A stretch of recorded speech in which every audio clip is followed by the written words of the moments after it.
a multiply disciplined person coming from geography, from, I suppose, international affairs, security, law, many different areas that are important as you are director of the, I'll say it in French, le Centre d'analyse et de prévision des risques internationaux known as CAPRI, and you are the fondateur du premier groupe de presse français spécialisé dans le domaine des affaires internationales et stratégiques, which is known as the group Ariane.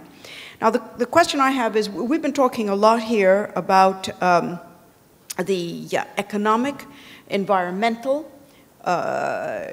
vulnerabilities and risks. But there are also some geopolitical and strategic ones when we look at the sea. And I'd very much like to have from you, what do you think are the biggest risks right now of all kinds, including trends and directions on the geopolitical area? And of course, I know that you will answer in French. Je vous remercie. Je crois que tout d'abord, il faut un peu essayer de replacer les mers et les océans dans leur contexte géopolitique et géostratégique. On pourrait donner l'exemple de la France, qui est très simple. En France, le 3/4 des exportations de son commerce extracommunautaire dépend des voies maritimes, le 3/4. Et plus de 70% de son approvisionnement énergétique dépend aussi des voies maritimes. Donc on se rend compte d'emblée avec ces simples deux chiffres à quel point les mers et les océans ont un intérêt stratégique essentiel pour un pays comme la France.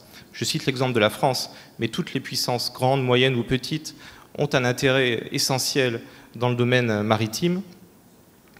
Dans un autre domaine, par exemple, le domaine de l'information et de la communication, qui est un élément essentiel pour la globalisation de l'économie aujourd'hui.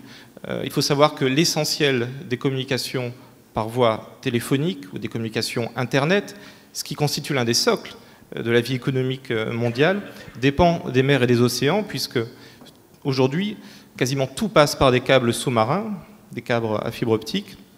Il y en a finalement assez peu dans le monde.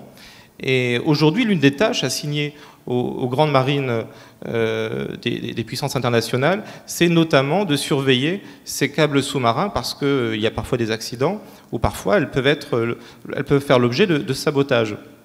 Je vous rappellerai qu'il y a quelques mois, dans la zone du Proche et du Moyen-Orient, pendant plusieurs jours, pour certains pays plus de 10 ou 15 jours, il y a eu une coupure de ces voies de communication sous-marines, ce qui a obligé certains pays, notamment dans les Émirats arabes unis, à cesser une partie de leur vie économique parce qu'elles n'avaient plus accès à Internet, plus accès à leur email. I interrupt you there. A couple years ago, there was a terrible storm in Asia. I happened to be in China at that time, and the entire communication network was broken off by a natural disaster on the cables, and it was a very, very serious rupture of communication, not only of Internet, but of telecommunications as well. Tout à fait. Donc là, c'est un des enjeux essentiels des mers et des océans, c'est-à-dire assurer la sécurité du transport des flux d'informations qui se fait donc par câble sous-marin.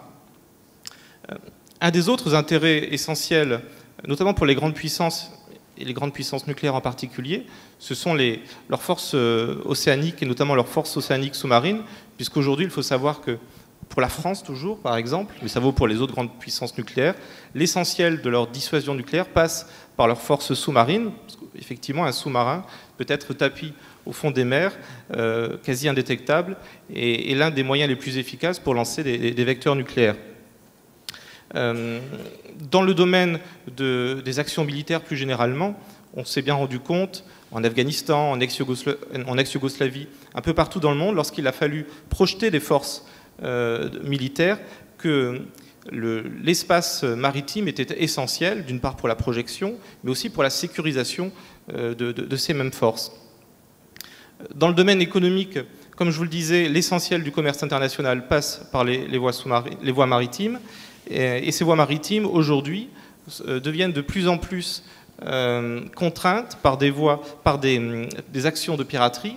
Et ces actions de piraterie internationale, dans des zones qui elles-mêmes sont déjà très sensibles, on pourrait citer l'exemple de la mer de Chine, qui est aujourd'hui l'une des zones de tension territoriale maritime les plus importantes au monde, avec des pays comme la Chine, le Japon, la Malaisie, les Philippines, la Corée du Sud ou encore Brunei, qui se disputent un certain nombre d'îlots. Ces îlots n'étant pas anodins, puisque dans cette zone, il y a des grandes potentialités de ressources offshore, de pétrole notamment.